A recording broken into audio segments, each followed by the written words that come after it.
So I bring down two outsides of S there, and I'll also bring down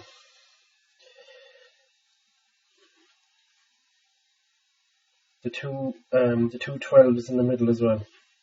So I've got the 3, 1, 2, 3, 4, 1, 2, 3, 4. So there's the old position of them. And I'll rotate them into their new position and find them in the new drawing. There's one. There's the second line.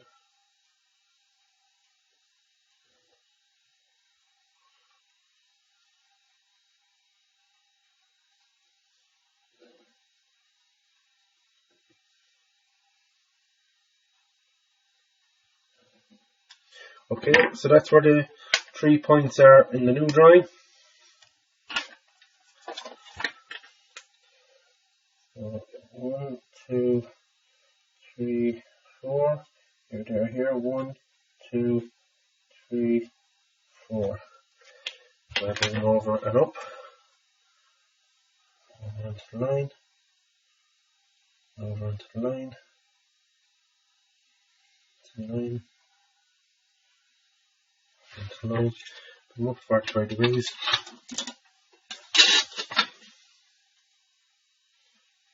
1, 2, 3,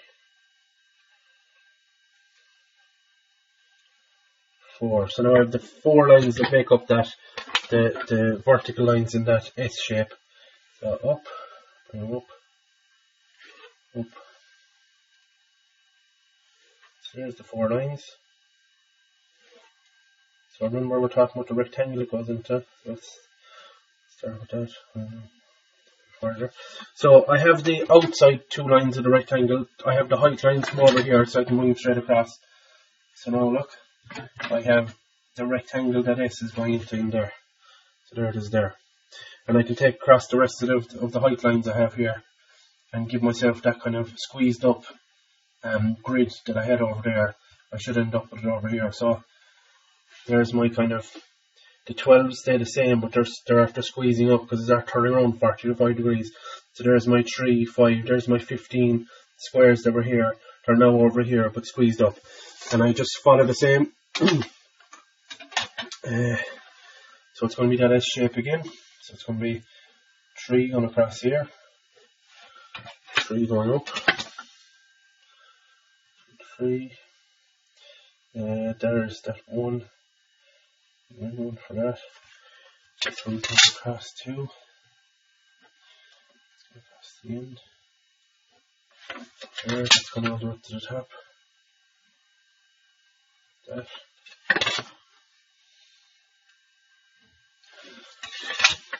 One here.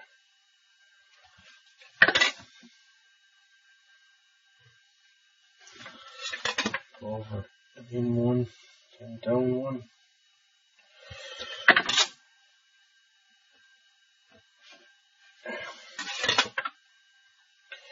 Right, so there's my new S.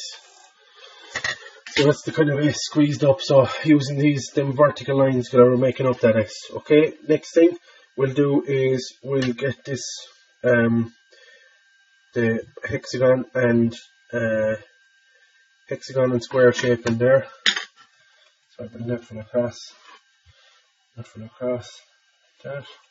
So it's still going to stay the same height, it's just going to be turned around to 45 degrees, so it's going to be squeezed up. So I'll take across what I have.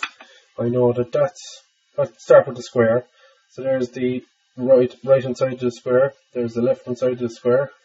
That's their all positions. I'll take down the 2. This line here can be the 2 points here. I'll actually label the rest of that. A, B, C, D, E, and F. So this line here will give me C and E. D is also the left hand side of the square. I get B and F and A as well. So I'll project them down onto the line. So that's them in their old position. I have to rotate them into their new position. So here's the right hand side of the square. Position. Left hand side of the square into the position. There. C and E, new position there. B and F, new position there. Need to take that away, never took down. There's A, take that on its old position. Connect enough for one up, it's a small radius, just make sure of it. 939. Tell him rotate into this new position. You can take all them across onto the line. There, that one here, that one here. Now the biggest thing that catches people in this question, guys, is this part here. Look, like I'm trying to find all these points here. Imagine if you had 7 points up here and you divided that up into another 12, and you all these, like you want to, try and reduce the amount of lines that are going on down here, because it's very, very hard to kind of track them. So I've only, 10 or 12 points now been brought up, and I can track them a little bit easier rather than 20 or 30 of these 45-degree lines going up and like that. Okay, there we go. There we go. Okay, so let's start with this square. So remember, the heights are going to stay the same. So the height of BC, the BC is the top of the square, FE is the bottom of the square, and I'll project across AD as well because I'm going to need them. Okay, so I'm going to start with this square. So there's the outside of it, the right hand side. Down to here, rotate it in new position, and over, up at 45, and there it is going up here. And that's the gap it's in there, the heights of it don't change. So that's the new position of the right hand side of that square. The left hand side of the square, went down here, over, across, up at 45 degrees. I never took it up, just need to project it up like that. So there it is in my 2H, and I'll draw it in the same gap there with my H. And there is now the square, which is now a rectangle.